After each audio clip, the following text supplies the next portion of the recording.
Good morning, guys. Today we'll be studying about cytoskeletons. So, this is the first lecture of a lecture series. So, now, first of all, we need to understand why exactly do we need the cytoskeleton? कि उसका purpose क्या है? Why does it exist? So, to simply understand the cytoskeleton, it provides a structural framework for the cell. तो basically अगर आप एक imagine करें एक घर, तो cytoskeleton in the same way जैसे घर में ईंटें और रॉड्स होती हैं, तो in the same way cytoskeleton for a cell is a scaffold that determines cell shape. It determines the position of organelles और जनरल ऑर्गेनाइजेशन साइटोप्लाज्म का. तो अगर साइटोस्केलेटन ना होता तो एक सेल श्रिंक हो जाता बहुत जल्दी, या फिर उसकी पूरी सेल वॉल या सेल मेम्ब्रेन रप्चर हो सकती. तो टू अवॉइड दैट हमारे सेल्स में एक फाइब्रस एरे होता है. बेसिकली आप समझ सकते हैं कैसे मैश लाइक स्ट्रक्चर होता है, एक फिक्स्ड अरेंजमेंट होता है जिसको हम कहते हैं साइटोस्केलेटन. सो साइटोस्केलेटन बेसिकली एक नेटवर्क ऑफ प्रोटीन फिलामेंट्स होता है. अब हम इसके बारे में आगे पढ़ेंगे कि इसका स्ट्रक्चरल बेसिस कैसा होता है. It is a protein filament extending throughout the cytoplasm of all eukaryotic cell. तो ये भी इंपॉर्टेंट है, हम अभी स्पेसिफिकली यूकैरियोटिक सेल्स की ही बात कर रहे हैं. तो this we had already studied कि the cytoskeleton provides a structural framework for the cell serving as a scaffold that determines cell shape. ठीक है, वो पोजिशन ऑफ ऑर्गेनल्स भी डिटरमाइन करता है. जब हमने पढ़ा था कि न्यूक्लियस बीच में होता है, उसके बाद फिर रफ ईआर होता है, फिर कहीं वैक्यूल्स होते हैं, अलग अलग ऑर्गेनल्स सेल में एक फिक्स शेप में होते हैं प्रेजेंट. तो ये भी डिटरमाइन कौन करता है? ये भी डिटरमाइन हमारा साइटोस्केलेटन ही करता है. ठीक है. So the cytoskeleton is responsible for sale movement. आपने पढ़ा होगा कि जब अलग अलग चीज़ें एक जगह से दूसरी जगह ट्रांसपोर्ट होती हैं, जैसे पेप्टाइड्स, फैट्स, प्रोटीन्स जब बनते हैं तो वो ट्रांसफ़र होते हैं, अलग अलग जगह होता है उनका बायोसिंथेसिस का. सो वो भी कौन अलाउ करता है? वो भी साइटोस्केलेटन के थ्रू ही होता है. These include not only the movement of entire cells but also internal transport of organelles and other structures such as mitotic chromosomes. तो हमने पढ़ा था जब भी कोई सेल माइटोसिस करता है तो there is a spindle assembly, spindle formation होता है, सेंट्रियोल्स होते हैं, क्रोमोसोम्स आके अलाइन होते हैं बीच में मेटाफेज में. So all this is also done by who? It is done by cytoskeleton only. Now the cytoskeleton is basically composed of three principal types of protein filaments. हमने जैसे पढ़ा था कि प्रोटीन फिलामेंट्स से बनी होती है, तो प्रोटीन फिलामेंट्स तीन टाइप के होते हैं. एक होता है एक्टिन फिलामेंट्स, एक होता है इंटरमीडिएट फिलामेंट्स, और एक होते हैं माइक्रोट्यूब्यूल्स. तो ये तीन टाइप के जो प्रोटीन फिलामेंट्स होते हैं वो फॉर्म करते हैं हमारे साइटोस्केलेटन को. तो अब जैसे आप अगर बायोकेमिस्ट्री आपने पढ़ी होगी तो उसमें बेसिकली जैसे चेन्स होती हैं, उसमें बीच में एक लिंकिंग के लिए अलग से रिस्पॉन्सिबल होता है.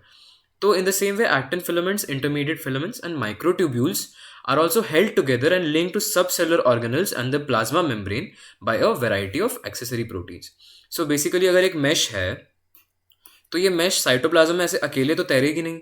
It must be associated or linked with something, say to the cytoplasm, to the cell wall, to the cell membrane. वो ऐसे किसी चीज़ से तो चिपकी होगी. तो इन द सेम वे जो हमारा साइटोस्केलेटन होता है, it is linked to subcellular organelles और plasma membrane by accessory proteins, जिसके बारे में हम आगे पढ़ेंगे. So this is the structure. अगर आप ये देखें, यहाँ पर ये सेलुलर मेम्ब्रेन है अंदर वाली, ये सेल वॉल है, and this is your structure. ये ब्लैक में एक्टिन फिलामेंट्स हैं, उसके बाद अंदर में डिफरेंट माइक्रोट्यूब्यूल्स वगैरह सब कुछ एक फिक्स अरेंजमेंट में है. जैसे आप देखेंगे यहाँ पर कहीं कहीं इसे प्रॉपर दिखाया नहीं गया है, but this is linked to the membrane. तो ये मेम्ब्रेन की इंटेग्रिटी, ये जो सर्कुलर शेप आ रहा है सेल का, it is because the filaments are supporting the shape, otherwise the cell would collapse. So ये है साइटोस्केलेटन का मेन सिग्निफिकेंस. अब हम पढ़ेंगे कि कैसे इनका स्ट्रक्चर फॉर्म होता है. सो हमने तीन टाइप के पढ़े थे. एक एक्टिन फिलामेंट पढ़ा था हमने, एक इंटरमीडिएट पढ़ा था, और एक माइक्रोट्यूब्यूल पढ़ा था. तो first of all we'll study की how actin filaments are organized. तो अब सबसे पहले दो टाइप के आप एक्टिन मॉलिक्यूल्स समझिए. देयर इज जी एक्टिन, जिसको हम बोल सकते हैं कि सिंगल आइसोलेटेड फॉर्म में होता है, तो इसको हम जी एक्टिन बोलते हैं. तो अब जी एक्टिन्स क्या करते हैं? जी एक्टिन्स साथ में आकर ये दे क्रिएट डाइमर्स, जैसे आप यहाँ देख सकते हैं डाइमर फॉर्मेशन हो रहा है यहाँ पर. और फिर डाइमर से बनता है ट्राइमर। तो बेसिकली आप ऐसे देख सकते हैं कि हाउ ये साथ में आके ये स्ट्रक्चरली ऑर्गेनाइज हो रहे हैं, साथ में मिलके एक बड़ा सा फिलामेंट बना रहे हैं। जैसे हमने पढ़ा था प्रोटीनेशियस फिलामेंट, तो पहले हम सिंगल यूनिट जिसको बोल रहे थे हम G actin, and then F actin बनता है। एफ एक्टिन आप ऐसे याद रख सकते हैं, फिलामेंटस एक्टिन। ठीक है, दिस इज फिलामेंटस एक्टिन। तो अब अगर आप इसको ध्यान से देखेंगे, अगर मैं इसको जूम करके बनाऊं तो ये बेसिकली कुछ ऐसा है। तो अब this end is called the barbed end. जैसे अनइवन सा है तो इसको हम बोलते हैं barbed end, and on the same like on the other side we call it the pointed end. तो जैसे आपने जिक्सॉ पजल के पीसेस देखे होंगे, राइट? जिक्सॉ पजल में एक साइड अगर ऐसे सर्कुलर होता है, अगर ऐसे हम बनाए तो दूसरा साइड आके से फिट हो जाता है। तो इन द सेम वे जो हमारे जी एक्टिन है, what they do is that they associate इधर इसके बार्ब्ड में, इसका बार्ब्ड में द नेक्स्ट जी एक्टिन का पॉइंटेड एंड साथ में आके एसोसिएट हो जाएगा, and that is how they form dimers and trimers. तो this is what is happening. तो हर एक, जैसे ऊपर एक पॉइंटेड एंड फ्री है, नीचे एक बार्ब्ड एंड फ्री है, तो हम इसके मदद से हम एक फिलामेंट की पोलैरिटी डिसाइड करते हैं। वो भी आगे आएगा, हम will study that in detail. But आप ये समझ लीजिए कि एक एंड पे पॉइंटेड होता है, एक एंड पे बार्ब्ड होता है, और ये दोनों साथ में एसोसिएट होके ही बनाते हैं dimers and trimers, right? So this is how structure form होता है। तो now actin is the most abundant actin is the most abundant intracellular protein in most eukaryotic cell। हम यूकैरियोटिक सेल की ही बात कर रहे हैं। तो एक्टिन जो होता है वो सबसे abundant होता है।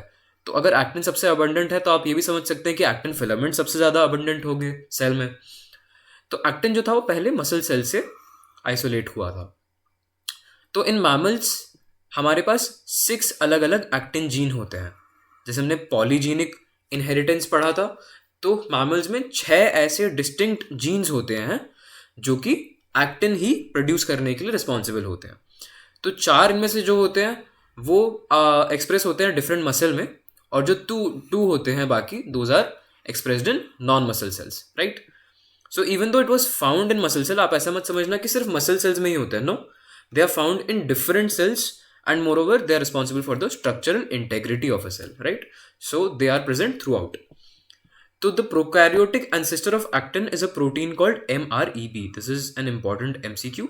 So do remember, जब mammals में आया था actin gene, तो उसके पहले वो prokaryotic में present था in a different form, तो it was called protein MREB, है ना? तो ये किसके लिए रिस्पॉन्सिबल होता है? ये रॉड शेप बैक्टीरिया में स्ट्रक्चर के लिए रिस्पॉन्सिबल होता है, right?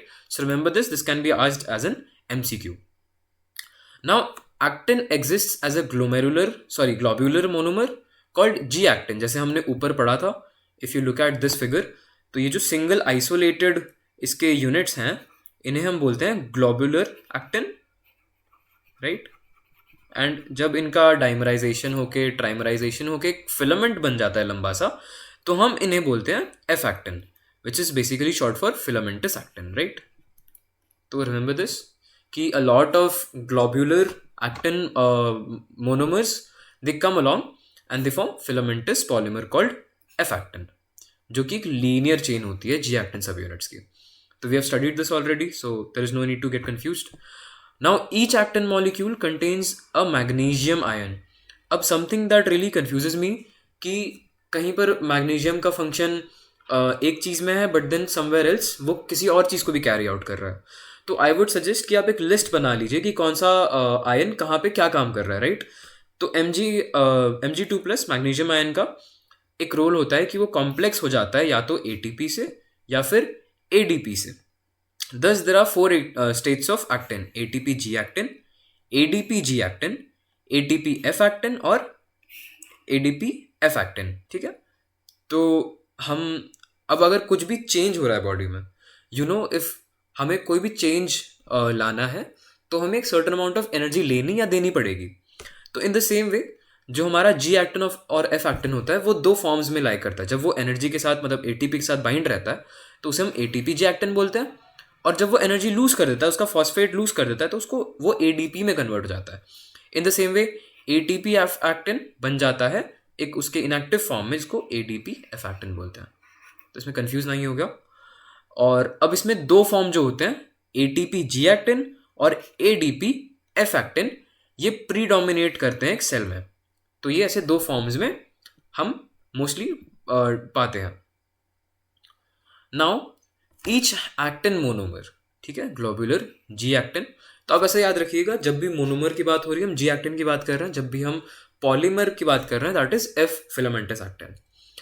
तो ग्लोबुलर जी एक्टिन में क्या होता है, टाइट बाइंडिंग साइट्स होती हैं जो कि मीडिएट करती हैं head to tail interaction. Head to tail interaction क्या होता है, जैसे हम एक पॉइंटेड एंड है इधर, इसके नीचे बार्ब्ड एंड है, अब इसका हेड इसके साथ इंटरेक्ट करेगा, तो इसका हेड पॉइंटेड, इसका बार्ब्ड एंड टेल, तो हेड टू टेल इंटरेक्शन होता है, मीडिएट होता है। तो इसमें बहुत टाइट बाइंडिंग साइट्स होती हैं जो कि मीडिएट करती हैं head to tail interaction with two other actin monomers. So actin monomers polymerise to form filaments, ये हमने सेम पढ़ा था। Each monomer is rotated by 166 degrees in the filaments. तो जैसे हम डीएनए का डबल हीलिक्स पढ़ते हैं तो उसमें भी एक रोटेशन का एंगल होता है।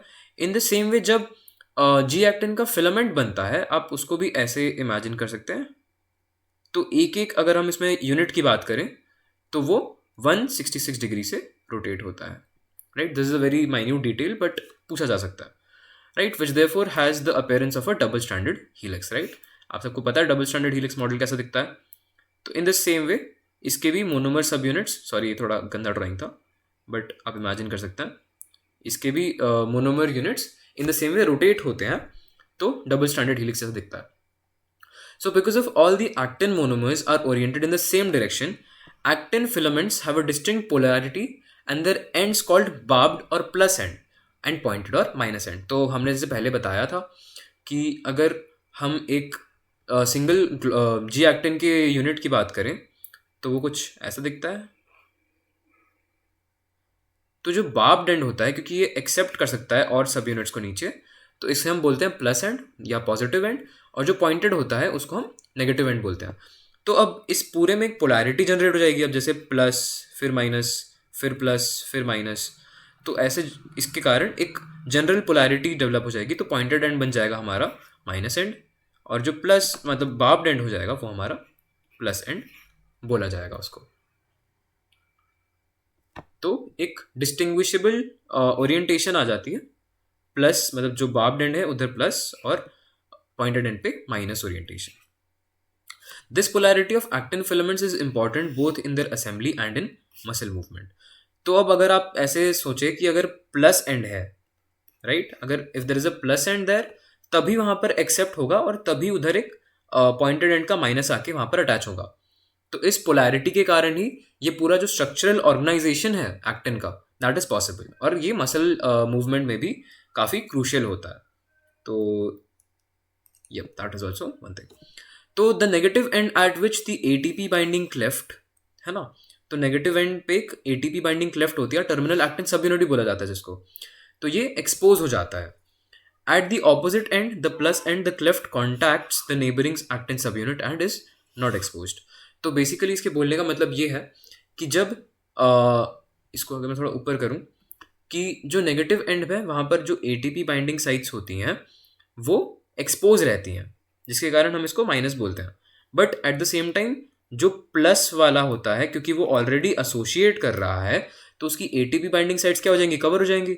तो इसलिए जो उसकी एटीपी बाइंडिंग साइट्स होती हैं वो ढक जाती हैं या कवर हो जाती हैं, they are not exposed. So polymerisation and depolymerisation of actin is dependent on ionic strength, है ना, क्योंकि हम सब जगह पोलैरिटी की बात कर रहे हैं, हम सब जगह टर्मिनल्स की बात कर रहे हैं।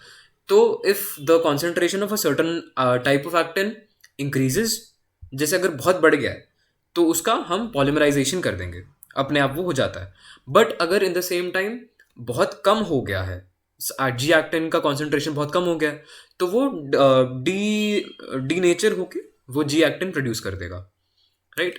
सो पॉलीमराइजेशन, न्यूक्लिएशन और एग्रीगेशन, तो अगर आप तीन ऐसे उसको बोले स्टेप्स, क्या होता है क्या बोलते हैं उसको, फिलामेंटेशन का, तो सबसे पहले पॉलीमराइजेशन होती है यूनिट्स की, उसके बाद न्यूक्लिएशन होता है और फिर लास्ट में एग्रीगेशन होता है। तो आप ऐसे याद रख सकते हैं कि first step polymerisation, second step nucleation and third step is aggregation, right.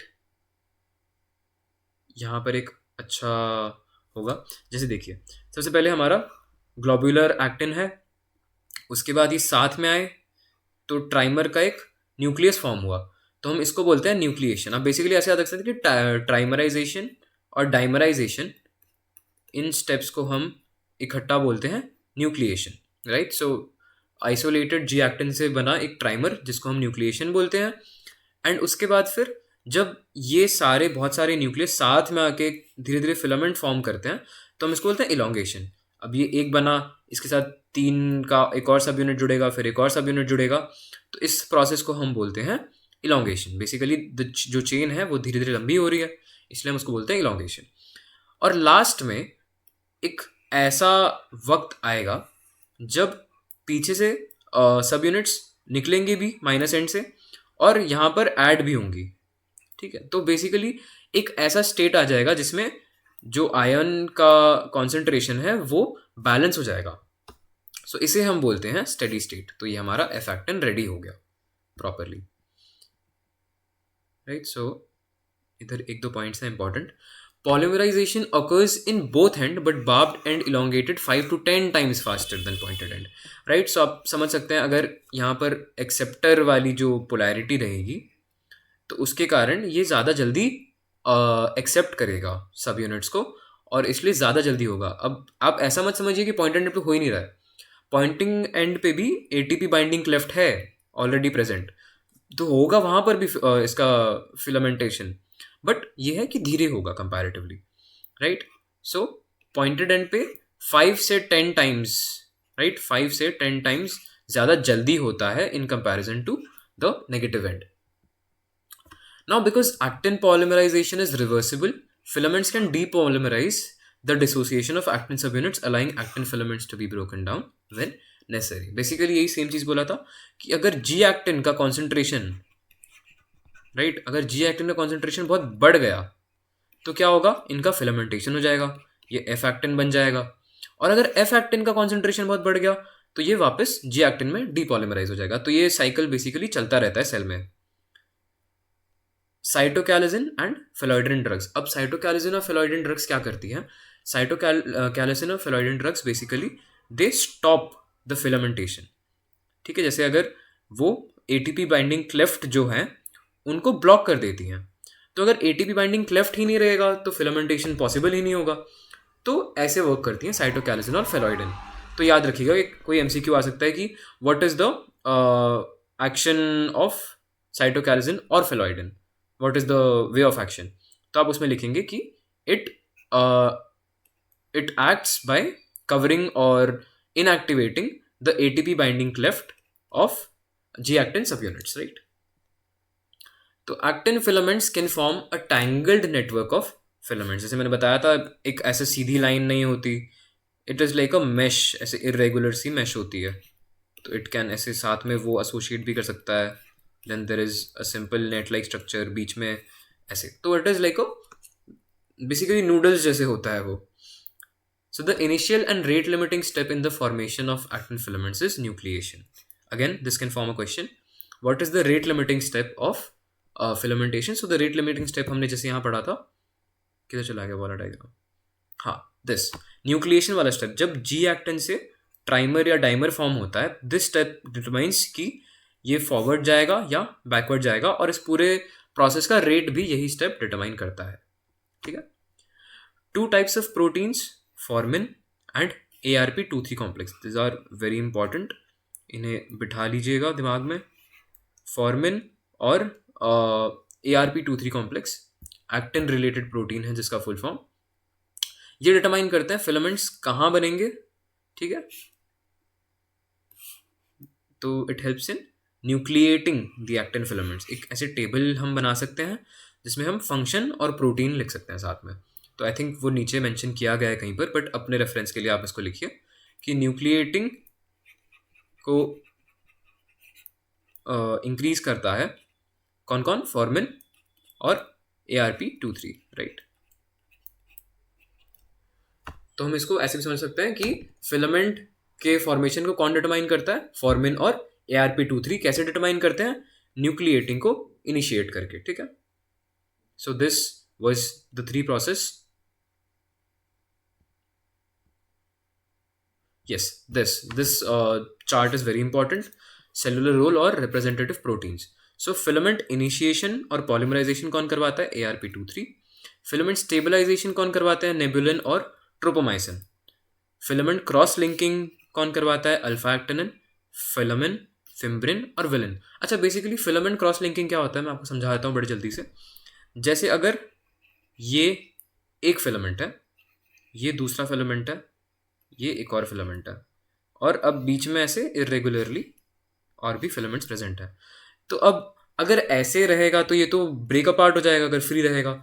तो हमारे बीच में क्रॉस लिंकिंग के लिए अलग प्रोटीन होते हैं. जैसे ये ऐसे कनेक्ट कर रहा है, ये इनको कनेक्ट कर रहा है, ये आपस में कनेक्ट करके रखते हैं. तो बीच में एक बेसिकली मैश फॉर्मेशन होता है. तो इस लिंकिंग के लिए कौन सा प्रोटीन रिस्पॉन्सिबल होता है, अल्फा एक्टिनिन सबसे इंपॉर्टेंट वाला, फिलामिन, फिम्ब्रिन एंड विलिन. फिर एंड कैपिंग. अब एंड कैपिंग भी आपको समझा देता हूं मैं. जैसे अब अगर फिलामेंटेशन चल रहा है तो अगर हम पॉजिटिव एंड में कैपिंग कर दें, हमें उसको बढ़ाना है, उसकी फिलामेंट को इलोंगेट करना है, तो हम क्या करेंगे, माइनस एंड में एक कैपिंग प्रोटीन लग जाएगा, ठीक है, एक ढक्कन लग जाएगा, बेसिकली ऐसा समझ लीजिए, एक कैपिंग प्रोटीन लग जाएगा. तो अब यहाँ से इसका ना यहाँ से निकल पाएंगे ना यहाँ से ऐड हो पाएंगे, तो प्लस एंड पे आके जुड़ते जाएंगे. तो यहाँ कैपिंग कॉन्सेंट्रेशन अगर हम देखें तो इधर कैपिंग कॉन्सेंट्रेशन हो जाएगा 0.1 माइक्रोमोलर, ठीक है.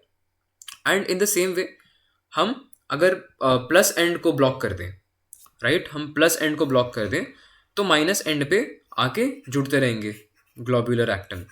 तो फिर वो माइनस एंड के डायरेक्शन में बढ़ते रहेगा, ठीक है. बट हाँ, आपको ये ध्यान में देना पड़ेगा कि जब पॉजिटिव एंड में जुड़ रहा है तो इलोंगेशन कंपैरेटिवली फास्टर होगा. ऐसा क्यों? क्योंकि एटीपी बाइंडिंग क्लेफ्ट्स उसके जल्दी ज़्यादा होते हैं उसमें, राइट, ज़्यादा इजीली वहाँ पर एसोसिएट हो सकते हैं हमारे G actin in comparison to minus end. Minus end वाला जो आप देख सकते हैं ये फिलामेंट काफ़ी छोटा है इन कंपैरिजन टू जहाँ पर माइनस एंड में लगा था cap, right. So this is also something that you should understand. उसके बाद होता है फिलामेंट सेवरिंग. अब देखिए, जब फिलामेंट इनिशिएट हो गया, फिलामेंट स्टेबल हो गया, तो अब जो जी एक्टिन है उसकी कंसंट्रेशन बहुत कम हो गई एग्जाम्पल सेल में.